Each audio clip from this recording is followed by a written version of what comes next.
మనం చదువుకోవడానికి ఇష్టపడదాం. లూకా రాసిన సువార్త 15వ అధ్యాయం.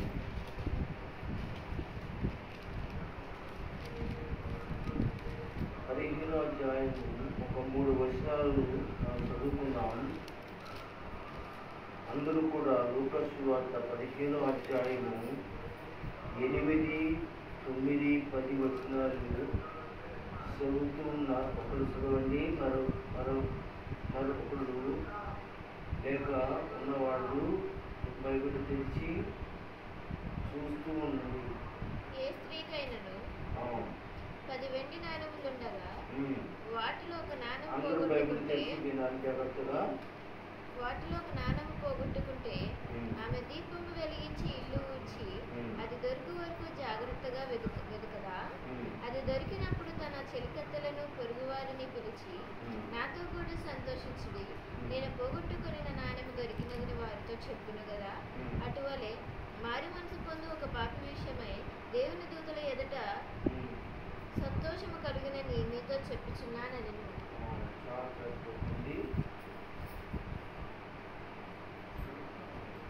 అందరూ కూడా బైబిల్ చేశారు కదా.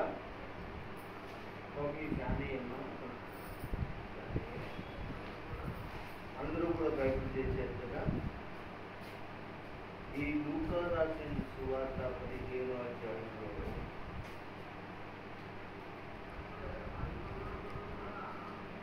3 ఉపమానాలు ఉన్నాయి. ఇందులో 3 ఉపమానాలు ఉంటాయి. ఈ 3 ఉపమానాలు మనం జాగ్రత్తగా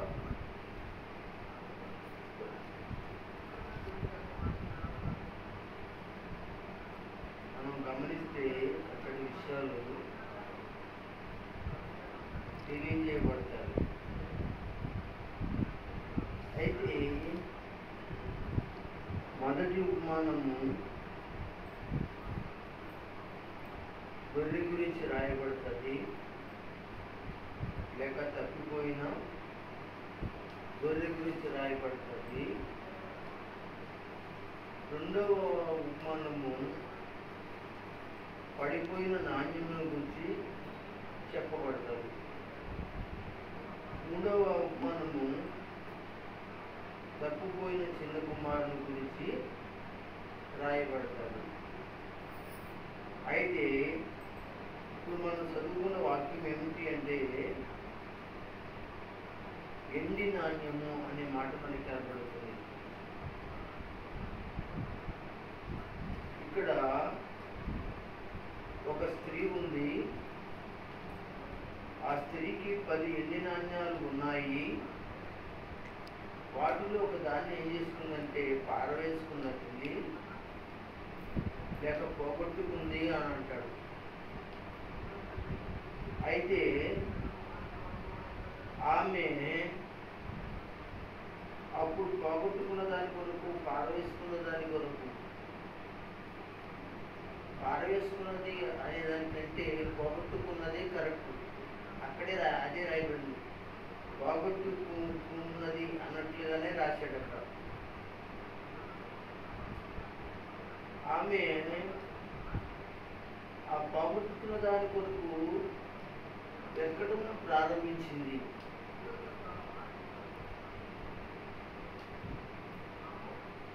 ఆమె దీపము వెలిగించి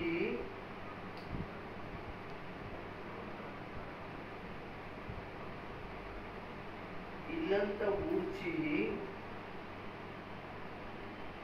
దొరికే వరకు వెతకడం మొదలెట్టింది.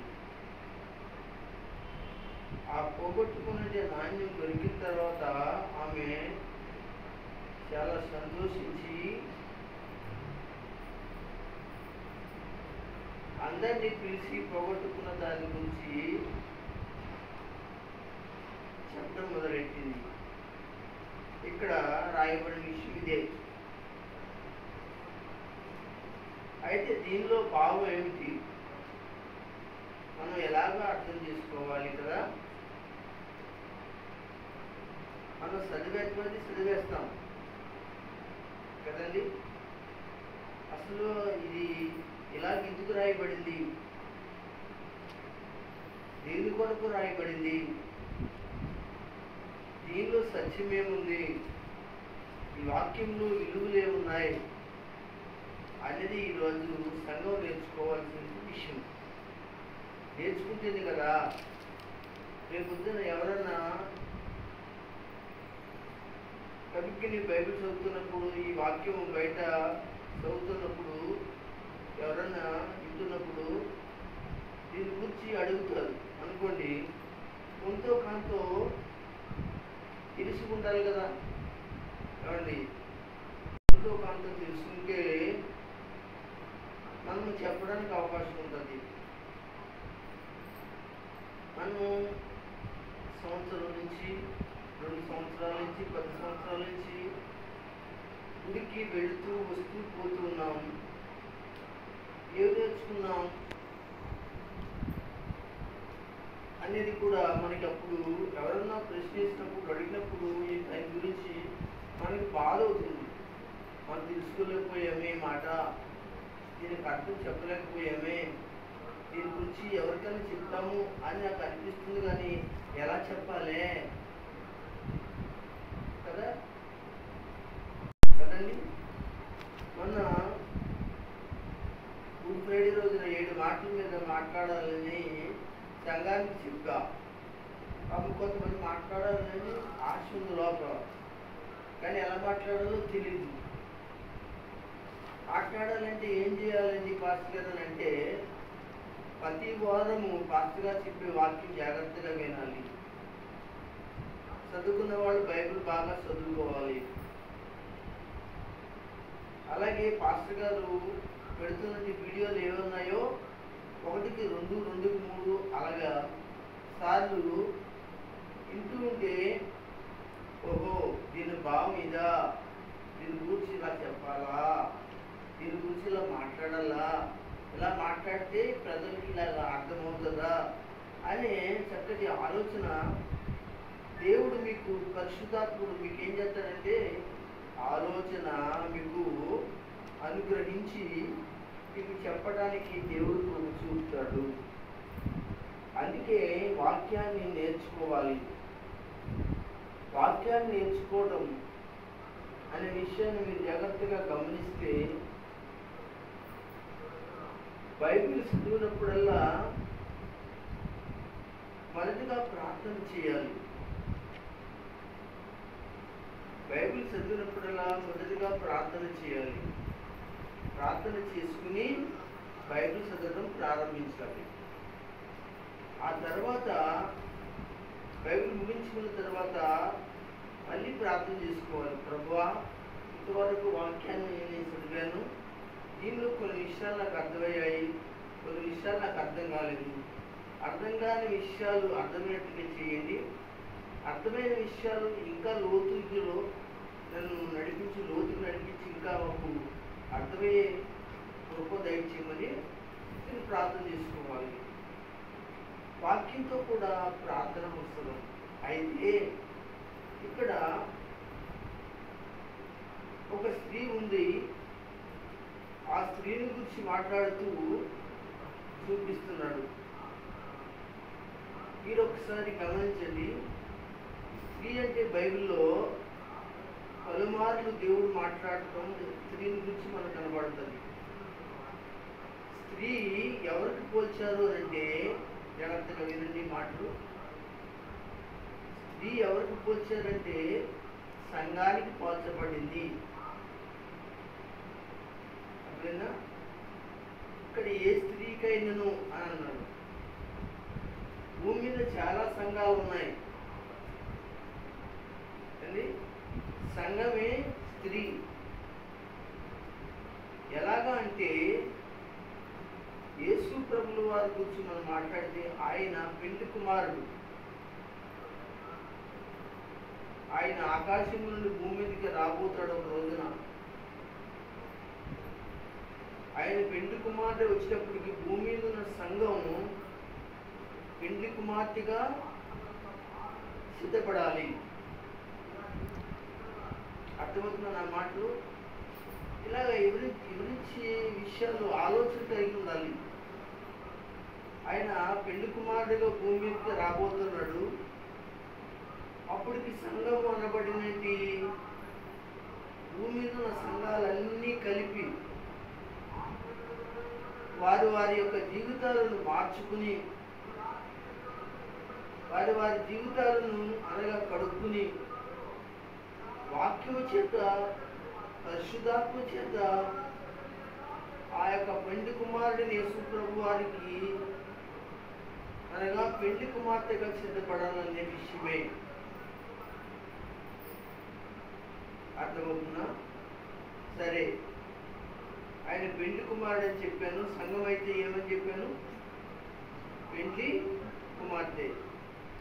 పెళ్లి కుమార్తెని ఎవరికి పోలుస్తారు? స్త్రీకి మాత్రమే పోలుస్తారు. కనుక ఈ సమయంలో సంఘము స్త్రీ అని నేను ఇందాక చెప్పా. ఆమె ఏం చేయబడుతుంది అంటే భూమి మీద సిద్ధపడుతుంది.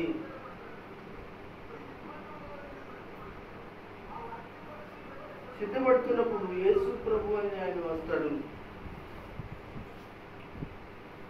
అనే విషయాన్ని మీకు చెప్పడం జరిగింది.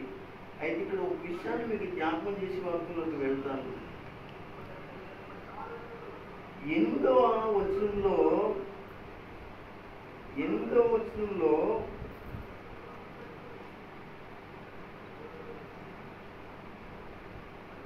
లాస్ట్ లైన్ ఒక్కసారి చదవండి. ఇల్లు ఊడ్చి జాగ్రత్తగా చూడండి. ఆమె దీపం వెలిగించి అక్కడ కదమ్మా, ఆకలేదు. ఇల్లు ఊడ్చి అది దొరుకు వరకు జాగ్రత్తగా వెతకదా. అది మనకి కావాల్సింది. ఇల్లు ఊడ్చి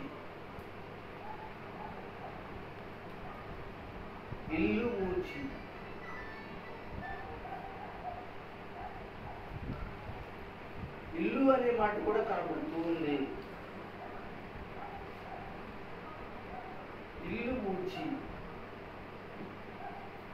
బైబిల్లో కూడా చాలా చోట్ల ఇల్లు ఊడ్చి రాయబడింది. ఇక్కడ స్త్రీ అని చెప్పాను. స్త్రీ ఎవరని చెప్పాను? సంఘం అని చెప్పాను. ఇక్కడ ఇల్లు ఊడ్చి, ఇల్లు అంటే కూడా సంఘమే. ఇల్లు అంటే కూడా సంఘమే.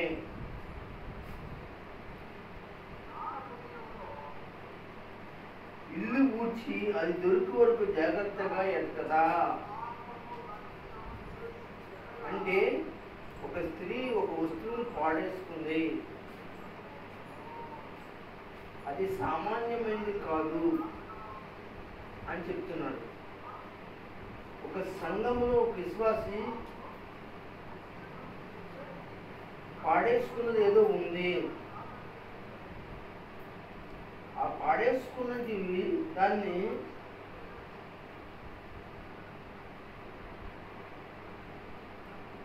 లేక పోగొట్టుకున్నది దాన్ని జాగ్రత్తగా ఎదగడము ప్రారంభించింది. ఇది నేర్చుకోవాలి. సంఘము ఏదైతే పోగొట్టుకున్నామో, ఏదైతే వదులుకున్నామో, సంఘంలో సంఘ విశ్వాసంలో ఎవరైతే ఏదైతే పోగొట్టుకున్నారో, ఏదైతే తేడబిడుచుకున్నారో, దేనికైతే దూరంగా ఉన్నారో, ఈ విషయాలన్నీ కూడా గమనించి జాగ్రత్తగా ఎదగడం అనేది నేర్చుకోవాలి.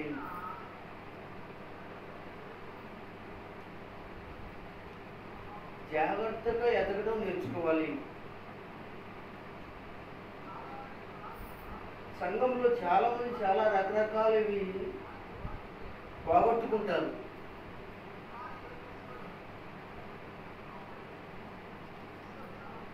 స్త్రీ అంటే సంఘం అని చెప్పాను. ఆ యొక్క స్త్రీ అనబడిన సంఘం ఏం చేయాలంటే జాగ్రత్తగా ఇల్లు ఊడ్చాలి. ఇల్లు అంటే మన జీవితమే.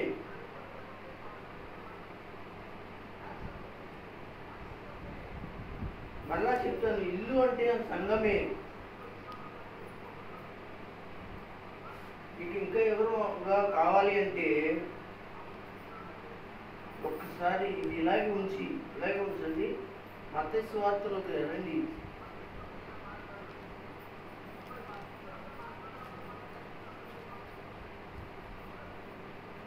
మత్తయి సువార్తలోకి రండి. సరే, నన్ను కూడా తీసుకోండి. 7వ అధ్యాయం అనుకుంటున్నాను. ఒకసారి చూడండి. 7వ అధ్యాయము 24వ వచనం చదవండి జాగ్రత్తగా. కాబట్టి ఈ నా మాటలు విని వాటి చొప్పున చేయి ప్రతివాడును బండ మీద తన ఇల్లు కట్టుకొనిన బుద్ధిమంతుని పోలి ఉండును. సరిపోతుంది. బండ మీద ఇల్లు కట్టుకున్నవాడు అంటే ఈ నా మాటలు విని, సంఘములో దేవుడు తన దాసుల ద్వారా వినపడుతున్న మాటలు దేవుని మాటలు. ఆ మాటలు ఎవరైతే వింటారో వాళ్ళు వారి ఇల్లు కట్టుకోవాలి, అంటే వారి జీవితాన్ని కట్టుకోవాలి. దేవుని ద్వారా వారి జీవితాన్ని దేని చేత కట్టుకోవాలి? ఈ నా మాటలు. అలా చెప్తున్నాను.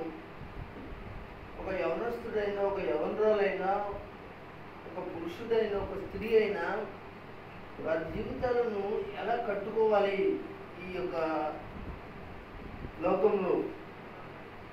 ఈ లోకంలో ఎలా కట్టుకోవాలి అంటే ఈ నా మాటలని యేసు ప్రభు చెప్తాడు. ఆయన మాటలు వినటం వల్ల వారి జీవితాన్ని ఏం చేసుకుంటారు? కట్టుకుంటారు, మంచిగా చేసుకుంటారు. కొంతమంది ఆయన మాటలు వినక ఆయన మాటలు పక్కకు దోసి ఈ లోకంలో వారి జీవితాన్ని కట్టుకోవడానికి ప్రయత్నిస్తారు. కానీ వారి జీవితాలు ఏమైపోతాయి? పాడైపోతాయి. అయితే మనం ఈ లూకా సువార్తలో ఇల్లు ఊడ్చి, అవును, యేసయ్య మీద మన యొక్క ఇల్లును కట్టుకోవాలి, మన జీవితాన్ని కట్టుకోవాలి. ఈ నా బండ మీద. బండ అంటే ఎవరో కాదు, యేసు ప్రభువు వారే. బండ మీద అంటే బండ చాలా బలమైంది. బండ మీద కట్టుకోవాలి ఇల్లు. ఏమండి, బలము కలిగిన ఇల్లుని ఎవరైనా పడగొట్టగలరా? బిల్డింగ్ని పడగొట్టగలరా?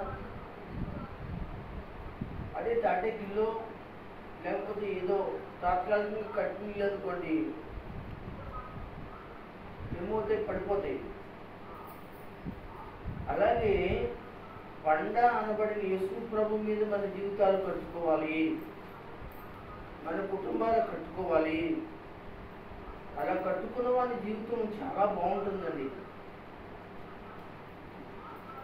ఏదైతే పోగొట్టుకున్నారో దానిని ఏం చేయగలుగుతారంటే సంపాదించుకోగలుగుతారు. ఈ స్త్రీకి 10 ఎండు ధాన్యాలు ఉన్నాయి. ఎవరు ఈ స్త్రీ? సంఘం. ఏంటి 10 ఎండు ధాన్యాలు? దేవుడిచ్చిన 10 ఆజ్ఞలు కావచ్చు, దేవుడిచ్చిన 10 రకాల తలంతులు కావచ్చు, దేవుడిచ్చిన అనేక వరాలు కావచ్చు. వాటిని ఏది పోగొట్టుకున్నా నీ జీవితంలో, నీ ఇంటిలో, నీ ఒంటిలో లోటే. ప్రార్థన చేసేదాన్ని ప్రార్థన చేయలేకపోతున్నావు. వాక్యం చదివేదాను వాక్యము చదవలేకపోతున్నావు. 10 మందికి సాక్ష్యం చెప్పేదాను ఇప్పుడు 10 మందికి సాక్ష్యం చెప్పలేకపోతున్నావు. చక్కగా పాటలు పాడేదాను ఈ రోజున పాటలు పాడేవారు పాటలు పాడలేకపోతున్నారు, గొంతెత్తలేకపోతున్నారు. సంఘంలో అందరితో కలిసి తప్పట్లు కొట్టలేకపోతున్నారు. తప్పట్లు కొట్టి పాడేదాను, తప్పట్లు కొట్టేదాను. ఒకప్పుడు చక్కటి ఆరాధన చేసి వాళ్ళు తెలియకపోతున్నారు. ఒకప్పుడు చక్కగా సంఘంతో ఏకీపించి దేవుని యొక్క ఆత్మ చేత నడిపించబడి ఆధ్యాత్మికంగా దేవునిలో ఉండేవాళ్ళు. ఇవన్నీ పడిపోయినాయేమో, అయితే వీటిలో ఏదో ఒకటి పోగొట్టుకున్నామేమో, దీనిలో ఏదో ఒకటి పోయినా కానీ నీ జీవితంలో ఏమవుతుందంటే చల్లారిపోతుంది.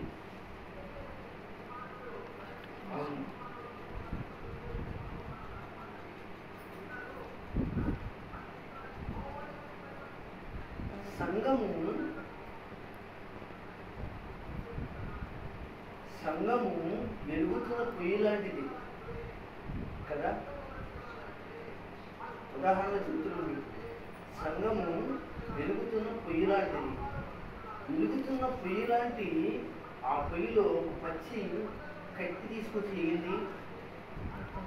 ఉన్న కట్టెలతో పాటు ఈ పచ్చి కత్తి ఏమవుతుంది, అంటుకుని రగులుకుని అది కూడా వండుతుంది. అలా ఉండాలి విశ్వాసులైన వారు. నేను పచ్చి కట్టింది కదా అనకూడదు, నాకేమీ రాదు కదా అనకూడదు, నాకేమీ తెలియదు కదా అనుకోకూడదు. కనుక జాగ్రత్తగా దేవుని సన్నిధిలో అంటే సంఘంలో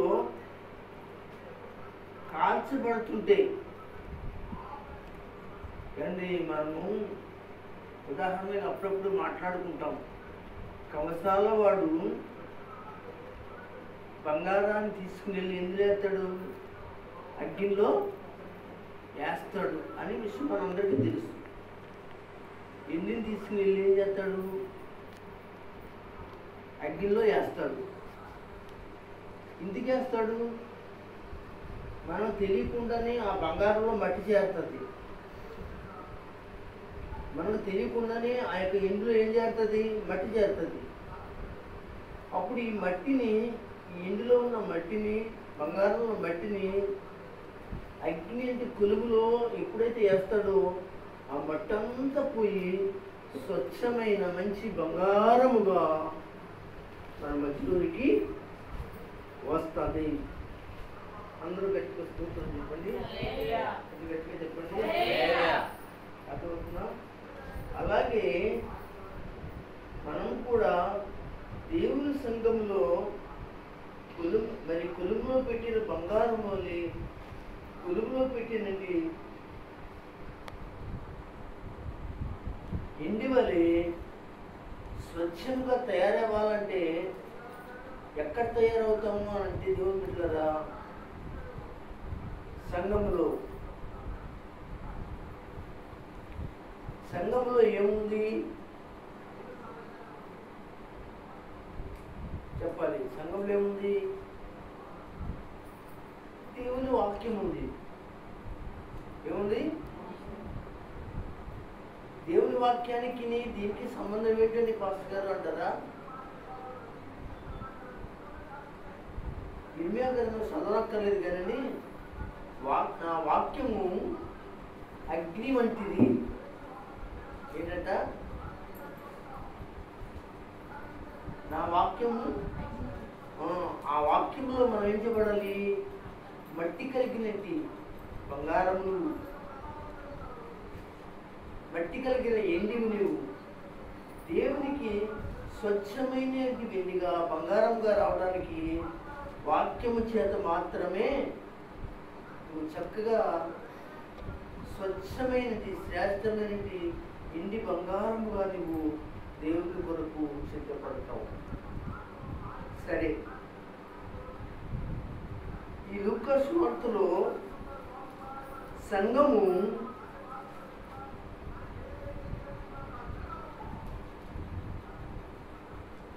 సంఘము 10 ఎండి నాణ్యాలు కలిగి ఉంది అని చెప్పాం. అది అది నేనైనా కావచ్చు, పాస్టర్ గారైనా కావచ్చు, అదూరైనా కావచ్చు, లక్ష్మి గారైనా కావచ్చు, లేక కిష్టాపర్ గారైనా కావచ్చు, ఇప్పుడు ఉన్నవారు ఎవరైనా కావచ్చు. దేవుడు నీకు ఏమి ఇచ్చి ఉన్నాడో దానిని మీరు జాగ్రత్తగా ఆలోచన చేసి ప్రభు సన్నిధిలో వాటిని మనము దేవుని కొరకు సిద్ధపరచుకోవాలి. ఈమె సిద్ధపరచుకోవడానికి ఏం చేస్తుంది? ఎదుగుతూ ప్రారంభించింది. ఏం చేసింది?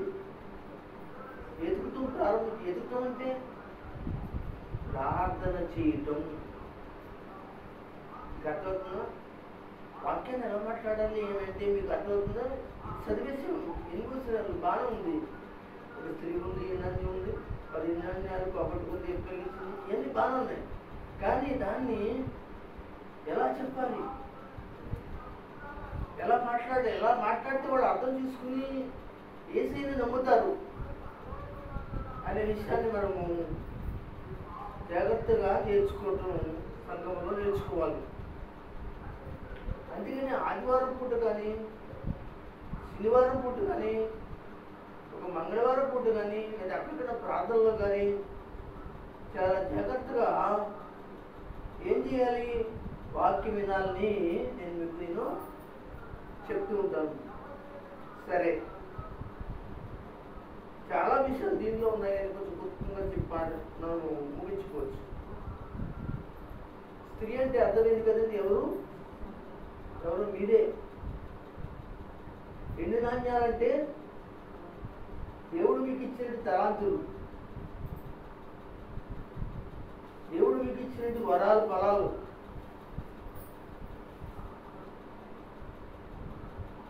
అందరూ ఒక్కటి పోగొట్టుకున్నా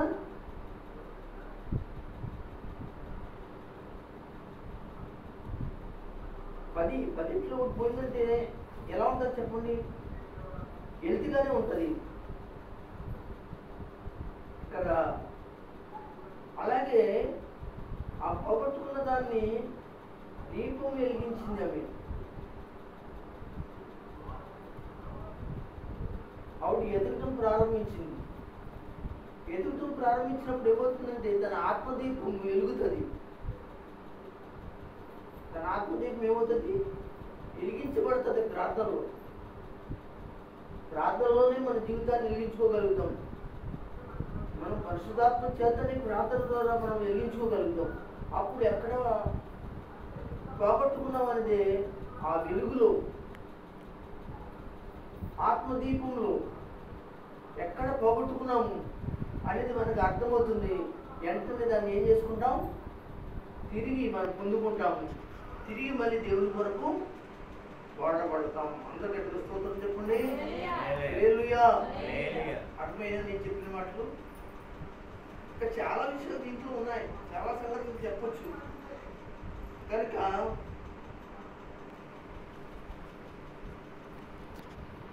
ఇల్లు పూడ్చి కదా, ఇల్లు పూడ్చి అది వెంటనే దొరికేస్తుందా? ఎదగడం ప్రారంభించాం.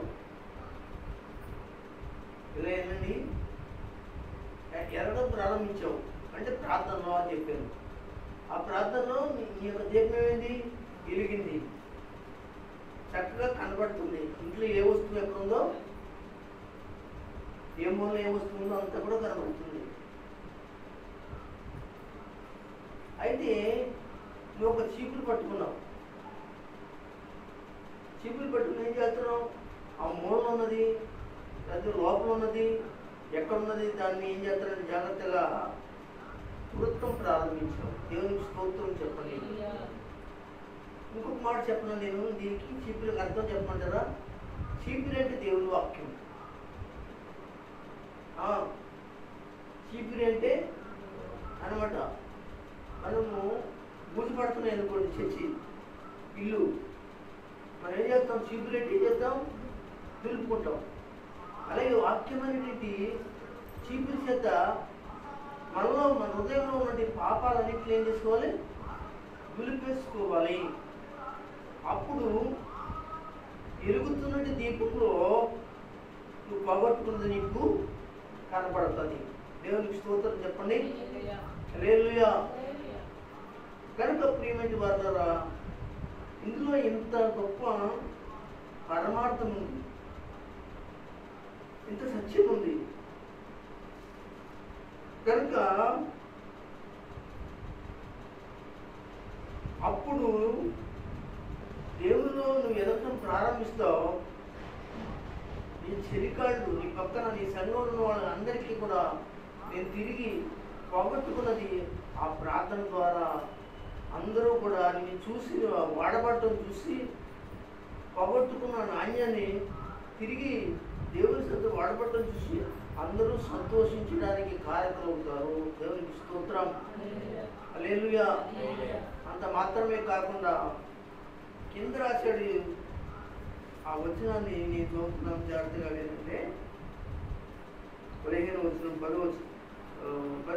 అధ్యాయం 10 వచనంలో, అటువలే మారుమనసు పొందు ఒక పాప విషయంలో దేవుని దూతల ఎదుట సంతోషం కలుగునని మీతో చెప్పుచున్నాను అని అంటున్నాడు. ఇక్కడ మీరు గమనించాలి, ఇక్కడ జరిగిన విషయం ఏంటంటే, కింద ఇలా జరుగుతుంటుంటే, సంఘంలో ఇలా జరుగుతుంటుంటే, స్త్రీవైన నీవు, పురుషుడైన నీవు, సహోదరుడైన నీవు నీ జీవితంలో ఇలాగ దేవుని కొరకు మరలా నువ్వు వెలిగించబడి ఆ పోగొట్టుకున్న దాన్ని చాలా జాగ్రత్తగా గమనించి దేవుని కొరకు నువ్వు వాడబడుతూ ఉంటే తిరిగి నువ్వు ఏం చేయబడ్డావు? మారుమనసు పొంది రక్షించబడి కడిగి వేసుకుని పాపాలన్నీ దేవుని సన్నిధిలో క్షమించమని దేవుని సన్నిధిలో దేవుని కొరకు ఒక ఆయుధంగా తయారయ్యావు. ఒక మంచి వ్యక్తిగా తయారయ్యావు. మంచి వ్యక్తిగా అందరికీ కూడా ఒక సాక్ష్యం కలిగిన దానిగా ఉన్నావు. మంచి వ్యక్తిగా దేవుని సన్నిధిలో నీ ద్వారా అనేక మంది రావడం ప్రారంభించారు. ఇప్పుడు నువ్వు మారుమనసు పొందావు. ఇప్పుడు దేవుడు ఏం చేస్తున్నాడంటే, దూతల ఎదుట చూసి నిన్ను ఎంతో ఆనందపడుతున్నాడట. దేవునికి మహిమ కలుగును గాక. హల్లెలూయా, హల్లెలూయా.